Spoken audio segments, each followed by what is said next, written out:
जब वो आपको देखता है कि आप परमेश्वर की ओर चल पड़े हो, जब वो आपको देखता है कि आप छुटकारे की ओर चल पड़े हो, जब वो आपको सही जगह बैठे हुए देखते हैं, आपको सही चर्च में बैठा हुआ देखता है, आपको प्रार्थना करता हुआ देखता है, आपको बाइबल पढ़ता हुआ देखता है, अब आपको वो रोजे रखता हुआ देखता है, अब आपको वो पवित्रताई में चलता हुआ देखता है, और वो आपको तंग करना शुरू करते हैं। और आप हैरान होते हैं कि मुझे मेरे दुख बढ़ क्यों गए, शैतान मुझे और तंग क्यों कर रहा है, मेरा और विरोध क्यों हो रहा है। क्योंकि पहले आप गुलामी के अधीन थे, शैतान को मालूम था कि ये मेरा बंदा है, ये मुझे छोड़ के कभी नहीं जाने वाला। लेकिन अब आप जीवित परमेश्वर के पास आना चाहते हो और वो आपको छुटकारा देना चाहता है, और शैतान को ये बात मालूम है। उसको मालूम है कि अगर मैं इसको रोकूंगा नहीं तो ये सदा के लिए आजाद हो जाएगा और वहां जाएगा जिसके लिए परमेश्वर ने इसे बुलाया। यीशु मसीह ने, परमेश्वर यहोवा ने कहा, मैं तुम्हें उन देशों में लेके जाना चाहता हूं जहां दूध और शहद की नदियां बहती। दूध यानी एंड प्रोडक्ट। एक गाय को लो, गाय को पालो, गाय को खिलाओ, उसको पहले बड़ा करो, खिलाओ पिलाओ, फिर उसका दूध निकलता है, वो उसका एंड प्रोडक्ट है। हाँ, शहद एंड प्रोडक्ट है। मक्खियां पालो, वो फूलों पे बैठेंगी, लास्ट में शहद देंगी, वो उसका एंड प्रोडक्ट है। परमेश्वर ने कहा, मैं तुझे बेस्ट दूंगा जो तेरे लिए बना हुआ है, अगर तू मेरी बात को सुनेगा। मैं तुझे एंड प्रोडक्ट दूंगा, दूध और शहद की नदियां जहां बहती, मैं वो देश दूंगा। और जब शैतान आपको ये बात देखते हैं, जब आप बाइबल पढ़ते हैं, आप चर्च जाते हैं, आप परमेश्वर के रास्तों को फॉलो करना शुरू कर देते हैं, उसको मालूम है जिस तरह इजरायली छुड़ाए गए थे, ये लोग छुड़ाए जाएंगे। अब वो क्या करते हैं, आपके रिश्तेदार के जरिए आते हैं,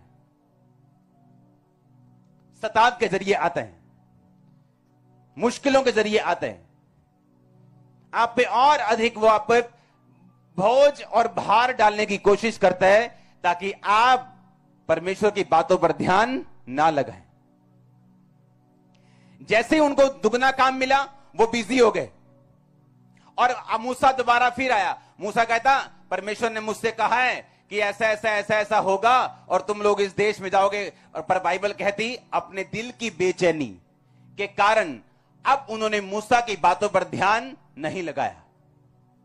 अपने मन की क्रूरता और दिल की बेचैनी के कारण, कि जब पहले मूसा ने कहा था, आओ मैं तुम्हें चिन्ह दिखाता हूं, देखो मेरी लाठी सांप बन गई, मेरा हाथ देखो कोड़ी हो गया, बंदर डाला फिर चंगा हो गया। कहते हाँ ठीक है, हम तेरे साथ है, जा राजा से बात कर। जब राजा ने आगे से चप्पल निकाल ली और वापिस आ गए, उसके बाद कहते नहीं मूसा, अब हम तेरी कोई भी बात नहीं सुनेंगे। और यही शैतान चाहता था। आप मसीह में आए, आपका सताव हुआ, 2-4 मुश्किलें आ गई, क्योंकि शैतान ने देख लिया आप छूट जाओगे। उसने देख लिया आपका छुटकारा सदा के लिए हो जाएगा। उसने देख लिया कि आप तो बढ़ जाओगे और दूसरों को भी छुड़ाओगे। उसने आप पे डबल, ट्रिपल, 4 गुना मुसीबतें डाल दी ताकि आप परमेश्वर की बातों पे ध्यान ना लगाएं। मैं ऐसे क्रिश्चियन लोगों को जानता हूं जो बोलते हैं हम ज्यादा प्रार्थना नहीं करते। क्रिश्चियन लोग, मसीही लोग। मैं क्या, क्यों? कहते जैसे हम प्रार्थना करना शुरू करते हैं हमारे घर में मुसीबतें बढ़ जाती हैं। मैंने कहा अच्छा तो फिर क्या करोगे? कहते हम प्रार्थना नहीं करते, हम बहुत थोड़ी प्रार्थना करते हैं। हाँ, ए हमारे बाप रोटी पे कर ली, इसको ब्लेस कर दे, दाल नू है कर दे, मटर पनीर नू है कर दे, खादा दे, चलो कम्मा दे। हाँ, मैंने कहा फिर तो आप शैतान के बंधन में हो, क्योंकि आपने उसके साथ कॉम्प्रोमाइज कर लिया। आपने ये हाथ मिला लिया कि ठीक है, मैं खुदाबंद ने जो मेरे लिए ठहराया लेवल, मैं वहां नहीं जाऊंगा, मैं यहीं बैठा रहूंगा, मैं तेरे साथ कॉम्प्रोमाइज करता हूं। शैतान के साथ कॉम्प्रोमाइज कर लिया। क्योंकि अगर आप पे मुसीबत आई, अगर आप पे सताव आया, अगर शैतान ने आपकी लाइफ में प्रॉब्लम्स डालने की कोशिश की है, तो ये इस बात की साफ निशानी है कि आप अपने उस देश में जा रहे हो जहां दूध और शहद की नदियां बहती हैं। अब तो हम पैदा ही उस देश में हुए, लेकिन समझो मेरी बात को कि अब आप उस डेस्टिनी, उस मंजिल की ओर जा रहे हो जहां आपको बेस्ट प्रोडक्ट मिलने वाले हैं, जहां दूध और शहद की नदियां बहती। ये परमेश्वर की योजना है आप लोगों के लिए। लेकिन बाइबल कहती है शैतान ने उन्हें दुगना तंग किया, तिगना तंग किया कि गिव अप कर दें, क्विट कर दें, चर्च जाना छोड़ दें, बाइबल पढ़नी छोड़ दें, रोजे रखने छोड़ दें। और ऐसा बहुत से लोगों के साथ होता है जब वो ये नहीं समझ पाते कि क्यों परमेश्वर ने मूसा की पुस्तक लिखी है, क्यों परमेश्वर ने राजे के मन को ढीठ कर दिया, क्यों उसने दुगना तिगना 4 गुना प्रेशर डाल दिया लोगों के ऊपर? बाइबल कहती है कि वो लोग पहले से ही दुखी थे, क्योंकि राजा ने उनके ऊपर एक्स्ट्रा भार डाला हुआ था। एक बंदा 2-2 बंदे की मजदूरी कर रहा था, लेकिन राजा ने कहा 2 बंदे की मजदूरी तो करते ही हो, अब तुम 3 की करोगे। बाइबल कहती है उन्होंने कहा हमारे मरने के दिन आ गए, तूने राजा के हाथ में तलवार दे दी है। मूसा के साथ शिकायत करते रहे वो कि तूने राजा के हाथ में तलवार दे दी, हम बचेंगे नहीं। जब शैतान आपको देखता है ना कि आपने चर्च जाना शुरू कर दिया, आप ऐसी ऐसी ऐसी मुसीबतों और सताव में फंसते हैं जिसमें आपका कोई कसूर नहीं होता। आप बोलोगे यार मैं तो सीधा हूं, मैं तो चंगा भला यार, एक ही करिए ना बंदा, मैंने कुछ किया नहीं, कभी उसको कुछ बोला नहीं, पर ये मेरे खिलाफ क्यों है? वो आपके खिलाफ नहीं, वो देख चुका है कि खुदा का अनुग्रह आपके सिर के ऊपर आ चुके। आप जानते हैं यीशु मसीह क्यों कैसे जिंदगी को बदलते हैं? जब आप जानते हैं जो लोग पाप में गिरते हैं, और कई लोग ऐसे हैं जो पाप के साथ बहुत संघर्ष करते हैं, उनसे अपने शरीर पे कंट्रोल ही नहीं हुए, हर टाइम संघर्ष करते हैं। आप जानते हैं वो कौन लोग हैं? एक्चुअल में वो स्टार लोग हैं। एक्चुअल में मैं आपको बताता हूं कैसे। क्योंकि बाइबल कहती है कि सामरी औरत जब पानी भरने के लिए गई तो वो 6वें घंटे के लगभग था, यानी दोपहर का टाइम था। यीशु मसीह रास्ते से आ रहे थे और चेले खाना लेने के लिए चले गए। यीशु मसीह कुएं के पास बैठ गए और वो औरत दोपहर को 12 बजे पानी भरने आ रही। यीशु मसीह ने कहा, सामरी औरत यानी यहूदियों से छोटी जाति होती थी और यहूदी उनके साथ कोई पानी नहीं पीते थे, व्यवहार नहीं रखते थे। यीशु मसीह ने कहा मुझे पानी पिला।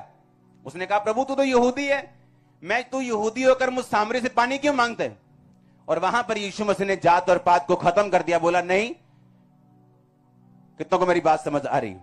उसको एक्सेप्ट किया कि मुझे पानी पिला और मैं भी तुझे वो पानी दूंगा जिसे पीकर तू प्यासी नहीं रहेगी और अनंत जीवन का सोता बन जाएगी, तेरे अंदर से वो निकला करे। सुनो मेरी बात।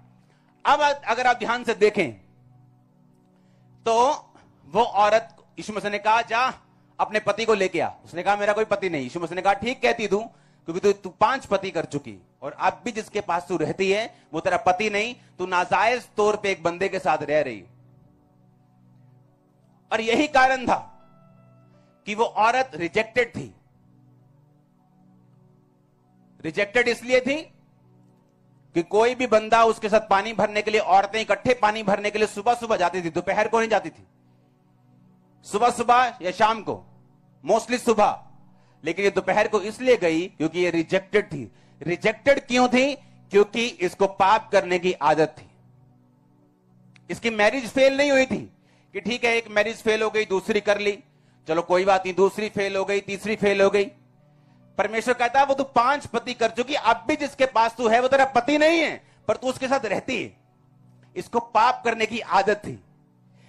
पाप की वजह से इसको रिजेक्शन सहनी पड़ी, दुख सहने पड़े। पाप की वजह से इस औरत की फैमिली कभी सेट नहीं हुई, इसको राइट पति कभी नहीं मिला।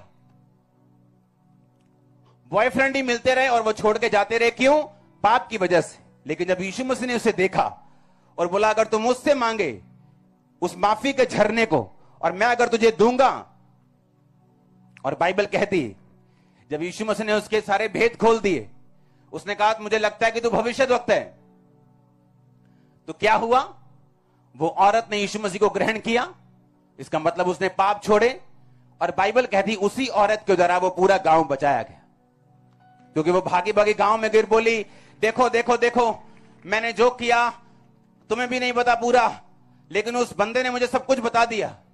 मैं जैसी उसने मुझे पूरा बता दिया, मैं क्या हूं उसने मुझे पूरा बता दिया। आओ देखो वही भविष्यद्वक्ता है, इसके बारे में हम इंतजार कर रहे हैं। और बाइबल कहती गांव वाले आए और यीशु मसीह को मना के ले गए और 2 दिन यीशु मसीह उनके साथ रहे और उन गांव वालों ने देख लिया कि ये परमेश्वर है और उसको ग्रहण किया।